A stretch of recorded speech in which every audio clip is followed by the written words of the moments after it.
자, 시작하겠습니다. 여러분, 케이크 맛있게 드셨나요? 당 충전하셨죠? 네. 우리가 제자 훈련을 이제 함께 하는데 많은 고민을 했습니다. 그래서 원래 처음에 우리 신앙 고백을 해볼까, 뭐 이런 걸 해볼까 많이 생각을 했는데요. 첫째로는 신앙 고백에 대해서 다루려면 많은 시간이 좀 필요할 것 같아요.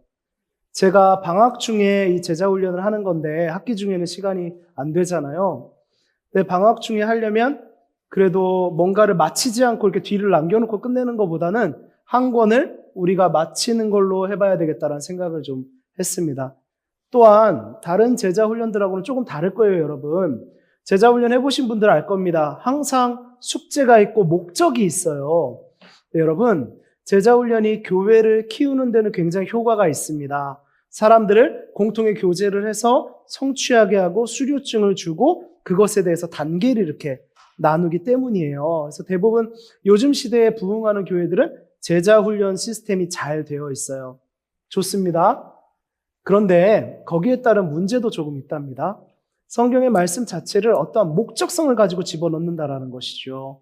뭐 예를 들어서 전도를 한 달에 몇 명 하는 사람 만들기, 이런 식의 일부 제자 훈련은 좀 문제가 있기는 있습니다.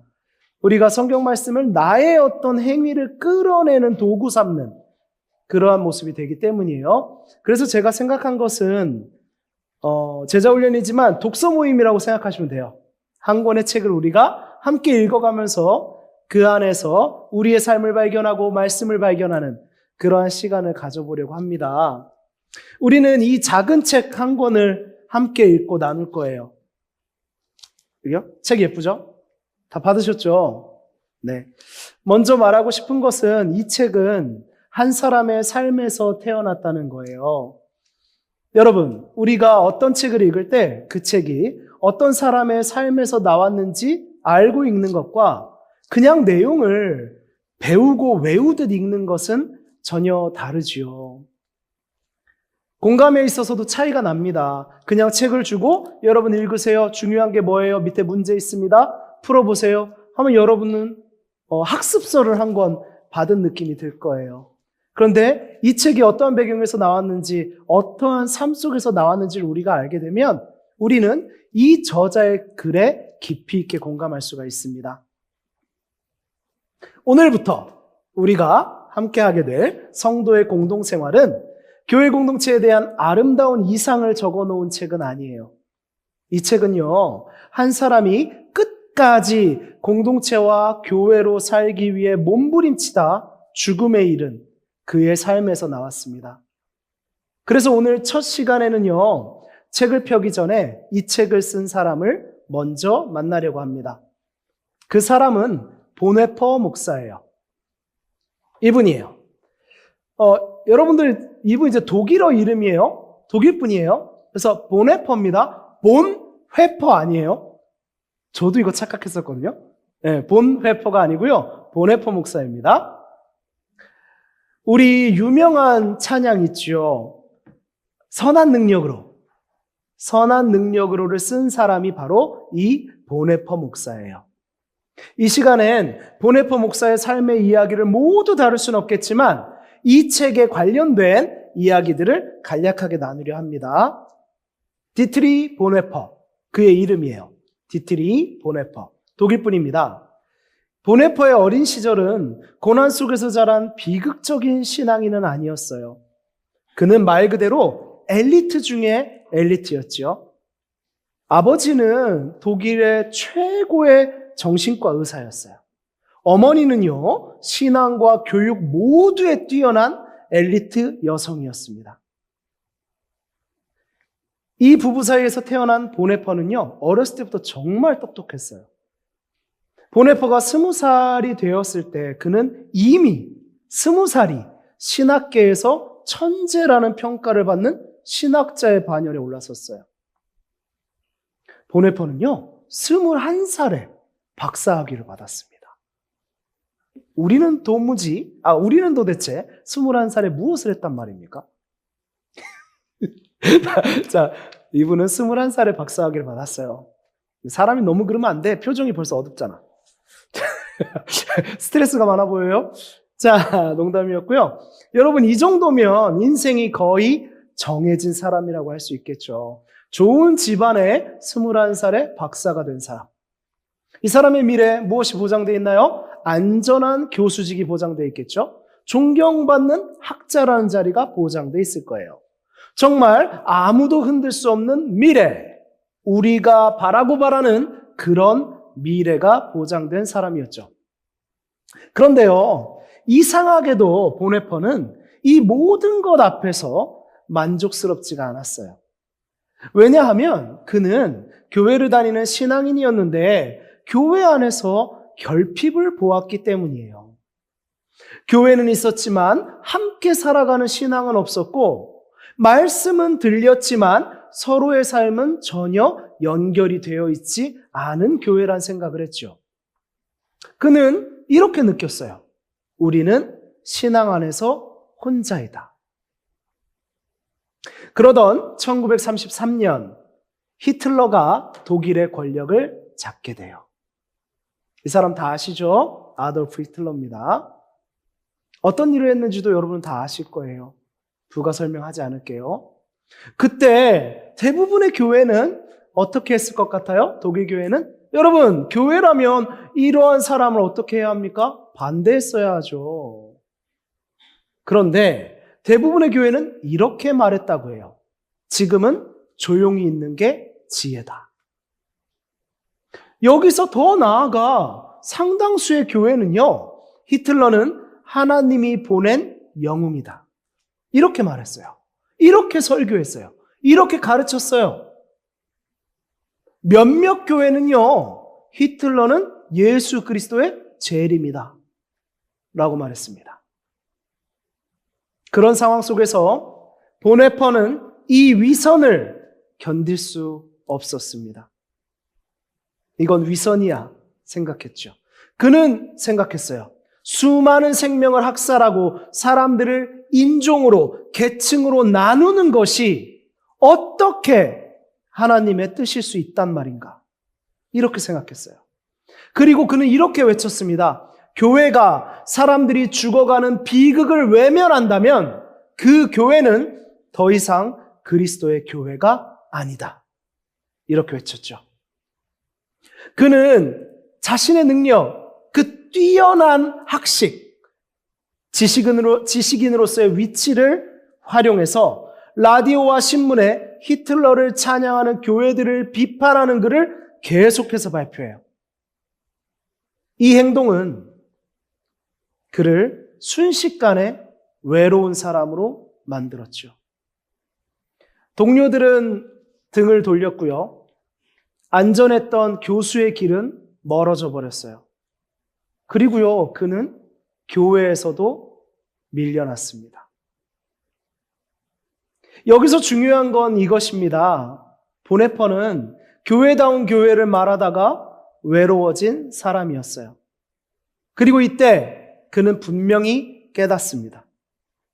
혼자 옳다고 생각하는 신앙은 교회를 살릴 수 없다. 그는요, 히틀러 정권에 저항하는 몇몇의 교회들 모여서 고백교회라는 그 모임을 만들었어요. 그 고백교회의 멤버가 되었죠. 나치 정권은 보네퍼를 탄압하기 시작합니다. 고백교회의 신학교마저 폐쇄해버렸죠. 그러나 보네퍼는 굴하지 않았어요. 산으로 갑니다. 숲속 작은 마을 핑켄발데라는 곳에서 비밀 공동체를 시작해요. 그때의 사진입니다. 아이들하고 같이 있죠. 그곳에서 사람들은 함께 먹고 함께 기도하고 함께 말씀을 묵상하며 같은 공간에서 살아갔어요. 어땠을까요, 여러분? 처음에는 모두가 기대했죠. 와, 이제 진짜 공동체가 시작되는구나. 와, 이제 진짜 교회가 이곳에 있겠구나. 하지만 역시 사람은 죄인인가요? 현실은 무척 달랐습니다. 여러 곳에서 모인 사람들은요, 서로의 말투가 거슬렸고 신앙의 방식이 불편했고 성격의 차이가 드러나 버렸어요.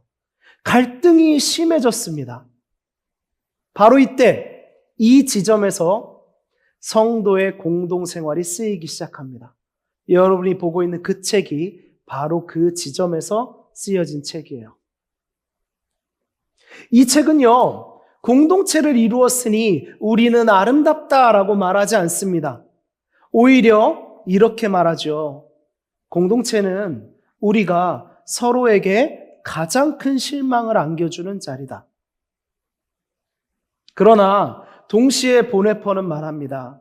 그럼에도 우리가 함께 할 수 있는 이유는 서로가 좋아서가, 서로가 잘나서가 아니라 그리스도께서 우리 가운데 계시기 때문이다.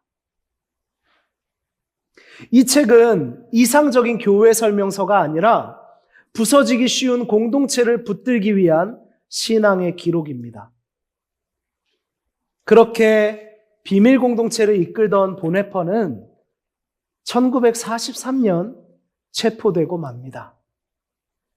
죄명은요, 그가 히틀러 암살 계획에 연루되었다는 사실이 드러났기 때문이었어요.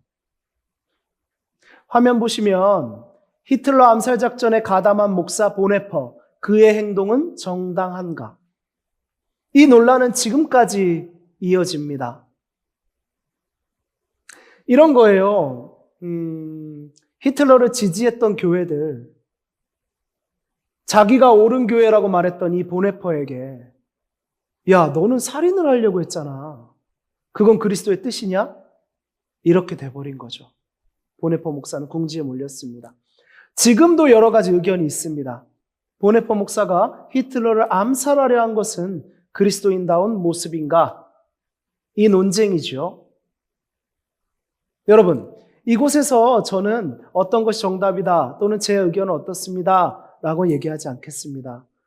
여러분들의 독서 모임, 여러분들의 제자 훈련이기 때문이죠. 이건 말씀드릴 수 있어요. 사람들이 그에게 도대체 왜 이런 일을 했느냐라고 물었어요. 왜 히틀러를 암살하려고 했느냐? 목사가. 그때 그는 이렇게 대답합니다.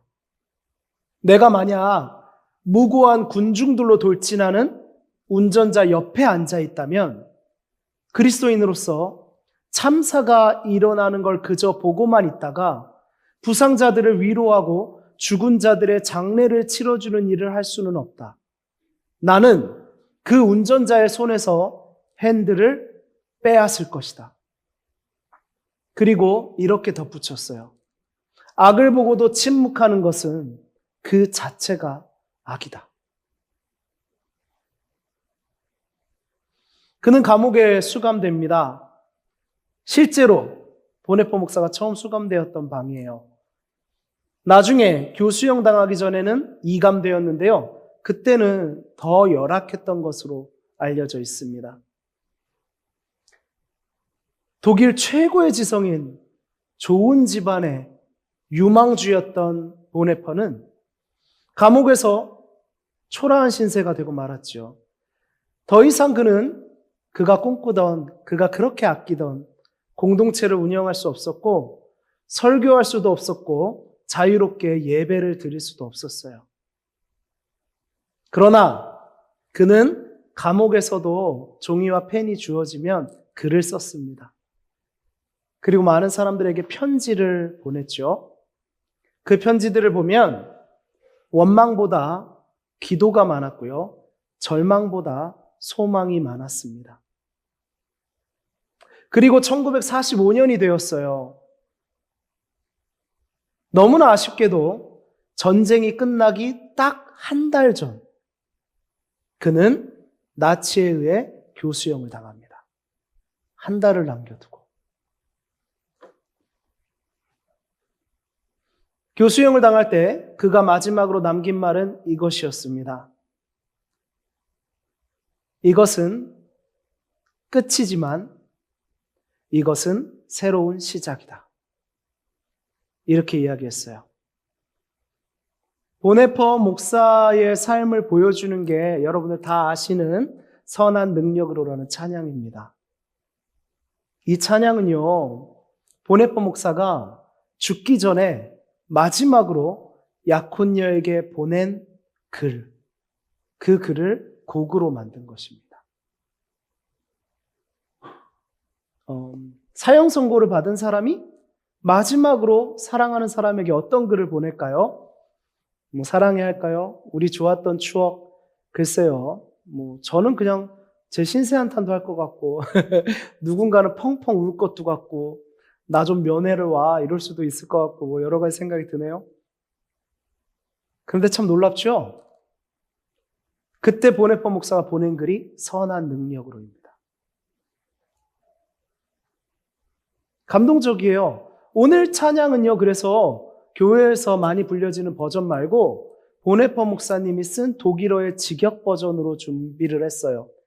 거기 보면 여러분과 함께 새해를 맞으리라는 말이 이 배경을 알면 보네포 목사가 가지고 있던 소망을 생각나게 합니다. 사랑하는 사람과 새해를 보고 싶었죠. 주 안에서. 여러분, 보네포는요, 공동체를 말하다 죽은 사람이 아니에요. 그는 공동체로 살다가 죽은 사람입니다. 이제 우리에게 질문해 봅시다. 우리는 지금 교회라면서 얼마나 혼자만 생각합니까? 여러분은 혹시 상처받지 않기 위해 서로 거리를 두고 있지는 않습니까? 신앙생활은 같이 하지만 서로의 삶과 아픔은 모르는 그런 안전한 거리 안에 머물고 있지는 않습니까? 성도의 공동생활은 우리를 편안하게 해주는 책이 아닙니다. 이 책은 우리에게 묻습니다. 당신은 상처받을 각오를 하고서라도 서로 함께 할 수 있겠습니까? 라고 말이죠. 이제 우리는 앞으로의 독서 모임을 통해 그 길을 찾아갈 것입니다. 사랑하는 여러분, 우리는 보네포처럼 위대한 신학자가 되지 않아도 됩니다. 보네포처럼 자신의 뜻을 위해 목숨을 걸지 않아도 됩니다. 보네포처럼 세상과 투쟁하지 않으셔도 됩니다. 그러나 혼자가 아니라 함께 믿는 그리스도인은 되어야 합니다. 이 책은 그 길로 우리를 부르기 위해 쓰였습니다. 저는 우리 안디옥 청년부가 그랬으면 좋겠어요.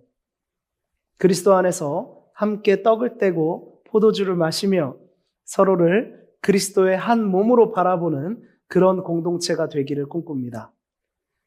서로를 알고 진심으로 사랑하는 진짜 교회가 되기를 원합니다. 그렇게 해주실 거죠? 다음 시간에는 보네포가 말한 이 질문을 함께 붙들려고 해요. 왜 성도의 공동생활은 우리에게 그리스도의 은혜인가? 여러분, 20에서 59페이지 다음 시간에 읽어오시면 돼요. 그리고 여러분이 생각나는 것, 그리고 질문하고 싶은 것, 그리고 밑줄, 중요한 마음에 와닿는 말씀은 밑줄을 그어 오십시오. 제가 확인할 거 아니고요. 네, 저도 책의 중요한 부분들을 체크하면서 갈 거니까요. 와, 나랑 같은 곳을 이렇게 보았구나 라는 재미가 있으실 거예요. 꼭 읽어오셔야 합니다. 우리 일주일에 큰 분량 아니니까요. 함께 읽어갑시다. 자, 이제 찬양단 나오셔서 선한 능력으로 함께 찬양하시겠습니다. 여러분, 보네포 목사의 모습과 상황을 기억하며 이 찬양 함께 해주십시오. 가사 한마디 한마디의 의미가 다르게 들리실 겁니다.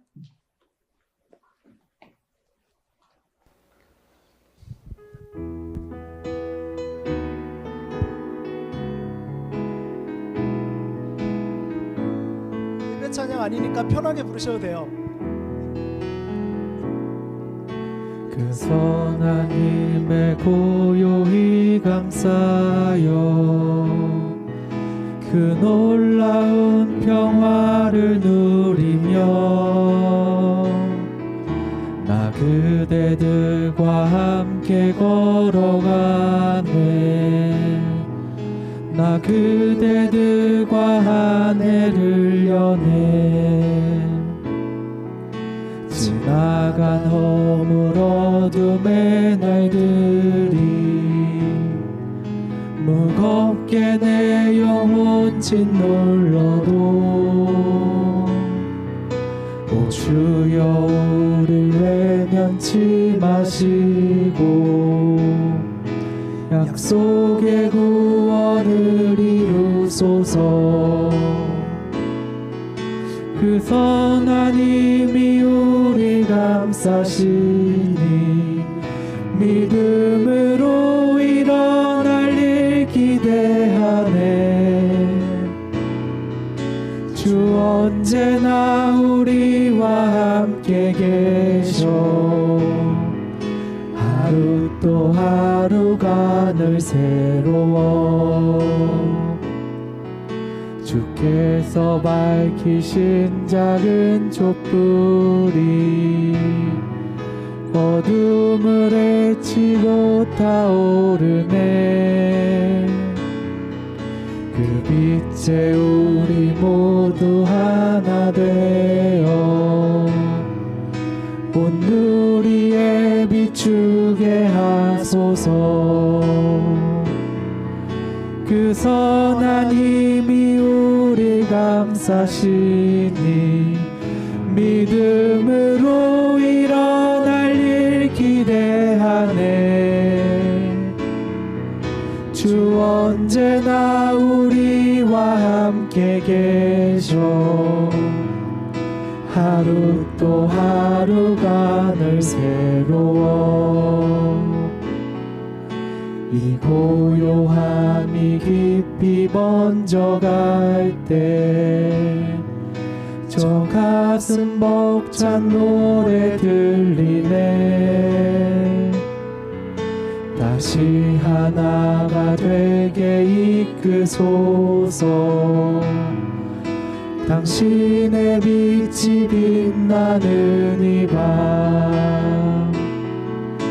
그 선한 힘이 우리 감싸시니 믿음으로 일어날 일 기대하네. 주 언제나 우리와 함께 계셔. 하루 또 하루가